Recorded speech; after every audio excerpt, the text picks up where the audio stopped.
नमस्ते दोस्तों, आप सुन रहे हैं द हीलिंग हार्ट, जिसमें हम ग्रीफ, हीलिंग और इमोशंस की जर्नी एक्सप्लोर करते हैं। अगर आप पहले के एपिसोड सुन चुके हैं तो आपको याद होगा कि एपिसोड 1 में हमने ग्रीफ को डीपली समझा, ये कैसे एक लीनियर प्रोसेस नहीं होता है और इमोशंस किस तरह से अलग अलग दिखते हैं। फिर एपिसोड 2 में हमने बात की अपने इमोशंस को ऑनर करने की, बिना जजमेंट के एक्सेप्ट करने की और उसे एक हेल्दी वे में एक्सप्रेस करने की। तो आज के एपिसोड में एक नेक्स्ट स्टेप लेंगे, coping strategies and self care. जब ग्रीफ ओवरवेलमिंग लगता है तब एक डेली कोपिंग प्लान बहुत एसेंशियल हो जाता है। आज हम डिस्कस करेंगे कि सिंपल बट इफेक्टिव टूल हम क्या यूज़ कर सकते हैं हीलिंग प्रोसेस में, जिससे हमें हीलिंग में मदद मिले। So why do you think self-care matters? Healing is not about forgetting, it's about learning to carry the memories with more ease.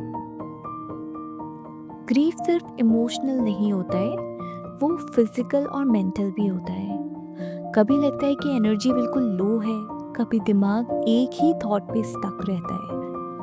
Self care की इम्पोर्टेंस इसीलिए बढ़ती है क्योंकि जब आप अपनी बॉडी और माइंड का ख्याल रखते हैं तो ग्रीफ का वेट धीरे धीरे मैनेजेबल लगता है। एक छोटी सी बात याद रखना, self care is not selfish, ये एक नेसेसरी स्टेप है टुवर्ड्स इमोशनल हीलिंग। तो कोपिंग स्ट्रैटेजीज क्या हो सकती हैं और कैसे अपने दिन को थोड़ा बेटर बनाया जाए? Of course, we can explore some alternative coping strategies that are effective yet different from traditional approaches. So let's add depth to the episode by bringing in unique techniques. Alternative coping strategies for daily life. Number 1, creating routine and structure. Grief can make daily life feel unpredictable. So एक छोटी सी routine set करना can create stability. चाहे सुबह की एक walk हो, एक fix time पर मील लेना हो या बेड टाइम रिचुअल्स हो।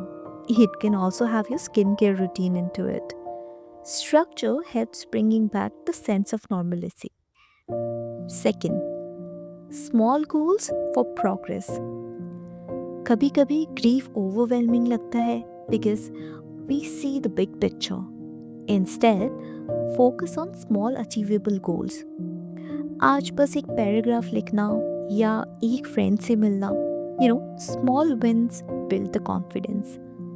So, छोटे achievable goals banana would be the right strategy. Number 3, digital detox and nature connection. ओवरस्टिमुलेशन से इमोशंस और ज़्यादा हैवी फील होते हैं। सो थोड़ा ब्रेक ले लो सोशल मीडिया से, spend time in nature, take mindful walks, ये सब माइंड को रिकैलिब्रेट करने में मदद करता है।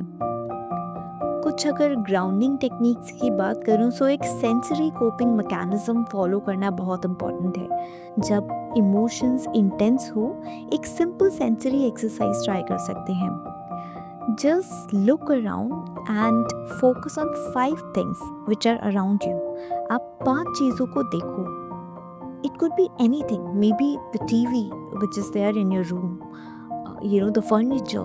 आप विंडो से बाहर फोकस कर सकते हैं, आप विंडो को फोकस कर सकते हैं. Just 5 things which are around you and just observe and just look at it. 4 things feel करो, touch करो, the texture. ऑब्जर्व करो कि वो टेक्सचर कैसा फील हो रहा है आपको, सेंसेस को वर्क करो अपने, right. You can touch the bed sheet you are sitting at. आप अपने आसपास जो भी ब्लैंकेट है आप उसे टच कर सकते हैं। You can touch your laptop, you can touch your phone, anything. Just try and observe the texture of things that you are touching. So 4 things that you can feel, you can touch around. 3 things that you can listen, right. आसपास अपने 3 ऐसी चीज़ों पे ध्यान लगाए। It could be bird chirping, AC का sound है, कोई डिस्टेंट चैटर हो रहा है जिस पे आप ध्यान लगाना चाहें, टीवी चल रहा है आप उसको सुनना चाहें, could be anything around you, but three things that you can focus upon and just observe, just try and listen. Smell two things which are around you, could be coffee, perfume, fresh air, whatever, जो भी आपके आसपास easily accessible हो, कोई दो चीज़ों को आप स्मेल करिए. And lastly, take a deep breath. One deep breath. So, इस टेक्निक में हम क्या कर रहे हैं? We are engaging our senses. And this is a beautiful exercise to instantly regulate your mood, to deviate your attention from the kind of thoughts that are going on to things which are around you, making you more connected with things or the moment you are present in. एक और practice जो generally मैं advice करती हूँ and काफ़ी हद तक मेरे हर एपिसोड में ये इस बात की चर्चा होती है, एक मैं प्रॉपर एपिसोड भी इस पे लॉन्च करूँगी on journaling, which is role reversal journaling. So imagine writing a letter to your grief. जैसे आप अपने ग्रीफ को समझा रहे हैं कि वो आपके साथ क्या कर रहा है. ये एक सेल्फ अवेयरनेस बिल्ड करने में एक बहुत ही पावरफुल टूल है. You can write down the effects of grief, how you can see that you are changing, your behavior is changing, and in a ways, in a very subtle manner आप खुद self discovery करते हैं.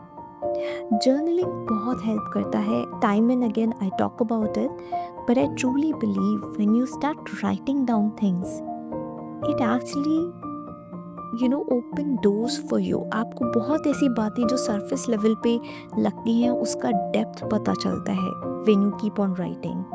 And journaling के भी writing के बहुत techniques होते हैं जो हम आगे आने वाले एपिसोड्स में डिस्कस करेंगे. You can learn something new, creative projects आप पिक कर सकते हैं. ग्रीफ के फेस में एक छोटा नया स्किल या हॉबी एक्सप्लोर करना एक डिस्ट्रैक्शन नहीं बट एक ग्रोथ का स्टेप है, right?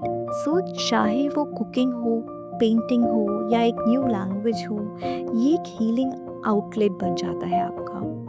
So you can actually try learning new things and picking a creative project and just pour your energy into it. Affirmation and positive self-talk. I cannot emphasize more on this, but आज का दिन मुश्किल हो सकता है but मैं अपनी healing की तरफ एक स्टेप ले सकती हूँ. मैं ग्रीफ फील कर रही हूँ बट मुझे ग्रीफ डिफाइन तो नहीं करता है, तो उसके लिए एफर्मेशन, पॉजिटिव सेल्फ टॉक करना बहुत ज़रूरी है. सेल्फ टॉक ग्रीफ को रीफ्रेम करने में मदद करता है. एफर्मेशन यूज़ करने से एक subtle but powerful coping mechanism active होता है. Healing does not mean the pain disappears. It means you learn to live along with it. So, setting realistic expectations for yourself is very important. कभी कभी लगता है कि इतना time हो गया है, इतना वक्त निकल चुका है उस इंसिडेंट को हुए, मुझे अब तक तो फील कर लेना चाहिए बेटर. अभी भी मैं उन्हीं बातों में उलझा हुआ हूँ. Why am I still feeling this way? लेकिन याद रखना कि ग्रीफ का कोई टाइमलाइन नहीं होता है. इस जर्नी में अपने एक्सपेक्टेशंस रियलिस्टिक रखो.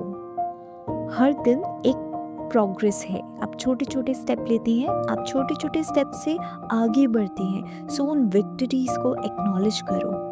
और सबसे ज़रूरी बात, अपने आप को अपने साथ काइंड रहने का एक रिमाइंडर, एक नोशन अपने माइंड में हमेशा रखिए. खुद को जज मत करिए. आज के एपिसोड में हमने एक्सप्लोर किया कि कोपिंग स्ट्रैटेजीज जो ग्रीफ को थोड़ा मैनेजेबल बनाने में हेल्प कर सकती हैं.